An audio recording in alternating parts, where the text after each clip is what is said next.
Hello everyone, and welcome back to Let's Play The Legend of Zelda, Majora's Mask 3D.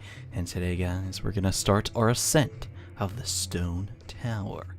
Yeah, I love this place, and today we're actually gonna discuss why I love this place so much. So Ikana Kingdom, not only the Stone Tower, is pretty much shrouded in mystery. There's not really a lot of information about it in the game. I mean, we do have our a couple tales, but nothing really concrete to tell us what exactly happened here and what is happening right now. So there's a lot of mystery behind this area, which is not a very common thing in Zelda, actually, sometimes. And we're going to play the Elegy of Emptiness. We're going to be playing that song a lot, so either write it down or have it memorized, because, yeah, you're going to want to do that a lot. So to even enter the tower, we're going to have to do sort of a block puzzle involving these warriors with no hearts. Yeah, kind of a odd way to describe them. Yeah, and speaking of these blocks that we are manipulating, there's a very interesting secret about them.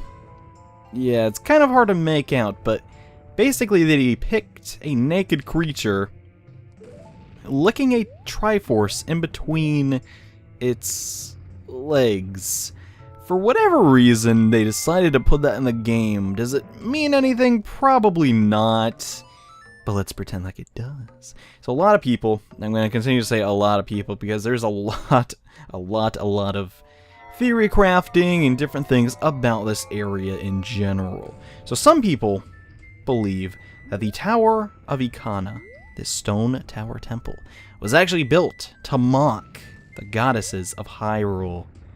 Is that true? Probably not, because that's a lot of heavy religious subject matter for a children's game. Also, I really like Tarunia's statue. He's got very small feet. I like it, I like it. We're gonna use basically our three forms. We're not gonna be using the Deku form because it's basically not heavy enough to act. It just went straight through a boulder. Okay, Link. Ignoring physics as usual. We need to get to this before Arceus hits me. Oh, he's very close. So yeah, was the Stone Tower built to mock the goddesses?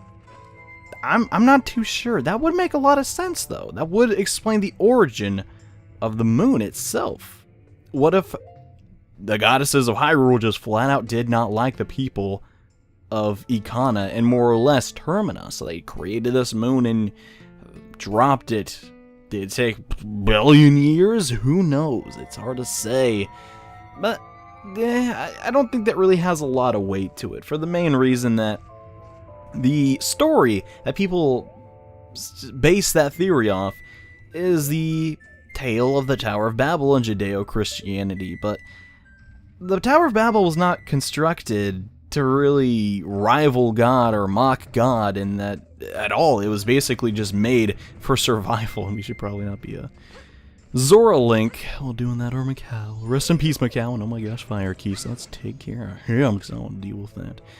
So yeah, I don't like that theory all too much, because mostly it doesn't make sense. You could argue that, you know, Nintendo being a Japanese company probably does not have the deepest understanding of our culture. I'm going to say our culture, because, you know, it's mostly a Western type of thing, Judeo-Christianity and the sort. But I don't know. My main theory, and I'm going to just, okay, I have multiple theories and different things I'm going to talk about in this area, is that Ikana, and more or less the Stone Tower, was mostly just humans. Like the Hylians, I guess we can call them, but they're not really Hylians in this game, but humanoid people. That's who constructed the Stone Tower. And they used it for safety, and oh my gosh. Originally it was just a tower to house people. And eventually, you know, they went into the valley and they just, you know, built around it. And the tower still held its ground, really. Do I need to do this 1 second? Yeah, no, I need to go back down and be Goron Link. Yeah, this block puzzle, not really too tough. So that's why I'm not elaborating. I'm trying to think of something interesting we can discuss while doing this next area. But yeah, if you think about it, those Zoras have their part of the map, the Gorons have their part of the map, and the Dekus have theirs. What about the humans? Did Clock Town, is Clock Town really that old? Who knows? I like to draw the comparison that it's sort of like, you know, Hyrule as we know it from Ocarina of Time. But in this world, maybe the Sheikas weren't so nice to the royal family. Yeah, instead of Sheikas, we have Garo here. And what if the Garo kind of destroyed Ikana as a whole? And where do we need to go next? I think we need to go over here. Yeah.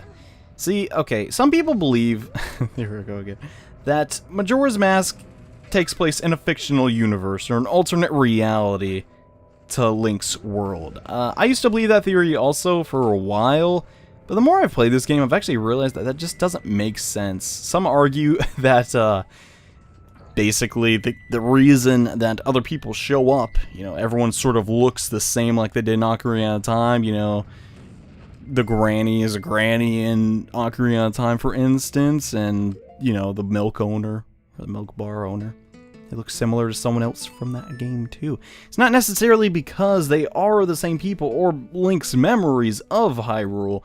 It's just because of gameplay, you know, limitations. They didn't have a lot of time to create Majora's Mask at all, so they used a lot of textures from the old game. And yeah, now we have a path across. Pretty cool. So, I do believe Termina is actually its own area in the world. How close is it to Hyrule? I don't stinking know. I did not make the game. Does anyone know that? It's not explicitly spoken to us, but we gotta assume that you can get to it by entering the Lost Woods. Alright, where do we need to go next? I think we want to go a little bit higher. And to do that, I'm gonna have to drop down eventually. Alright. Let's actually grapple onto here. Oh man, the moon is so foreboding from this angle. Oh, I could try and get a little bit higher and show it off, but yeah, I don't know. Just some fruit for your thoughts, I guess. What is this place? What is it doing? Oh man, there's one of my favorite images in all of gaming, but we're gonna get to that later. And oh man, you're blocking my view, dude. You're blocking my view. I'll take a picture of you blocking my view. Why not, man? Why the heck not? And I want you to destroy this fire piece without him hitting me. Gotta lead your shots, Johnny. There you go. There you go. Alright. So now that we're all the way up here, I believe, yes, the final owl statue in the game. Now that we have this one, we can warp pretty much to all the areas possible. And can I get some hearts, please, please, please? I want to be at max. Oh, fairy. That'll do, I guess. And yes, we could now enter the tower itself, but there are a couple side quests I want to do before. Well, actually, technically just one before actually entering this tower. So we're gonna do those real quick. Like we're just gonna warp. We could do Milk Road. I guess that'll work. Cause I don't want to have to go through like a bunch of loading screens. Well, technically I'd go through the same number, but technicalities. Anyways, we're gonna do a side quest we could have done for a while, but I couldn't really just find a point in the walkthrough where it made sense to do it. If that makes any sense. I mean, it felt fitting once we've gone to Ikana extensively we would do this. But this is basically the what would you call it? The Sheikah Stone side quest, something like that. There's a spider behind. Here's a tiny little one. If you hit these guys, they hide. It's very sad, but they come back, so that's nice. Basically, there are 4 of these holes throughout all of Termina Field. And if we play a song, for instance, I'm going to be the Goron, and I'm going to play the Goron song. Yeah, the Goron's Lullaby.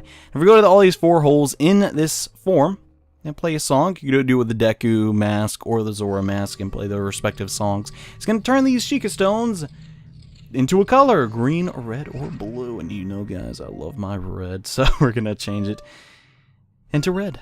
And yeah, basically we're going to run to these 4 holes throughout the Termina Field and make the Gossip Stones change color. What purpose does this have in the game? I don't know. What does it even accomplish in Link's world? Does it really change anything? What is the purpose of this? Well, the purpose to it is getting a piece of heart, so you want to do that, and heck yeah, 5 rupees. Awesome. Let's get out of here, though. And go to the next hole. It's right over here, and you punch it if you're a Goron Link and doing this. In Goron Link form, it's actually pretty darn easy. And yeah, now it's this one. Ooh, it's real big. Let's L, Y, X, L, Y, X, L. Alright, yeah. I learned music good in high school, I did. Actually, I've never even taken a music class. Closest thing I ever did, I bought a recorder and just blew into it very loudly. So yeah, I'm not really musically talented, not really talented, but knowledgeable in how music is constructed. And second gossip stone down. 2 more to go. And where are those 2 more? I don't even remember. Actually, I do. So we'll just go and grab those real quick. But as far as mask collecting, I realize it's been a couple episodes now since we've collected a mask. I believe the last one was the Gibdo. Sorry, but there's not a lot of masks left. Except, well, there are, but they're all... I like this area. This area is cool, man. I like it. It's very Zora-esque, but it's not really near the Zora place. Why is that? I don't know. I feel like those 2 holes were kind of mixed up. Well, maybe because it's near Snowhead, all the ice melted. Now, it's a waterfall. That would make somewhat sense, but really, who knows? Yeah. 3 gossip stones down. This is such a I don't know why. I always save this side quest, even in my normal playthroughs, for the end. Mostly because I always forget about it. Yeah. But there's 1 more gossip stone to get. And then we can finally enter the stone tower. Whoa! Who do you think you are? I know I can't damage you, but you need to learn here, mister. You don't go around hitting no Gorons, or you're gonna get this butt! Okay, I need to stop, because that is accomplishing nothing, but... Yeah, back to the stone tower. There are just so many things about it. It's such a weird but interesting part of the game, because it has, you know, a monarchy system similar to that of Hyrule, but everyone's dead. So were they humanoids too? Like, what is going on in Ikana? And the fun part is, we'll never really know.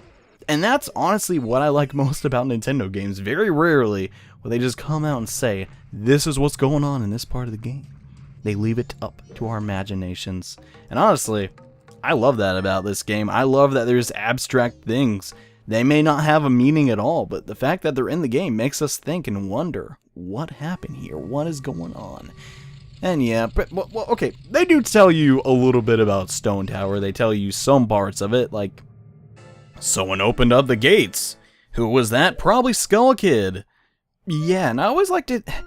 Okay, this is another thing. This is my own personal theory. There's nothing really hinting at this in the game. Also, we got a heart piece. I didn't even mention that because I'm too busy talking about my own stupid fanfiction, aka theory. But I always like to think that the humanoid races of Termina many years ago, who knows how many, I'm not sure, actually fashioned Majora's Mask. Why did they do this? Because they wanted power. Are these people the Dark Interlopers from Twilight Princess? Debatable. I don't personally think so. I think that was just made for that game. And just so happens that Majora's Mask is next to it on the timeline. And I'm supposed to do this one first. Yeah. Oh my gosh, guys, we're going to Stone Tower. Oh man, this is gonna be awesome. And I need to play the Elegy another time as the Goron, but I believe that the people that founded Ikana, they wanted power, so they fashioned Majora's Mask or whatever, and this tower was made to protect it.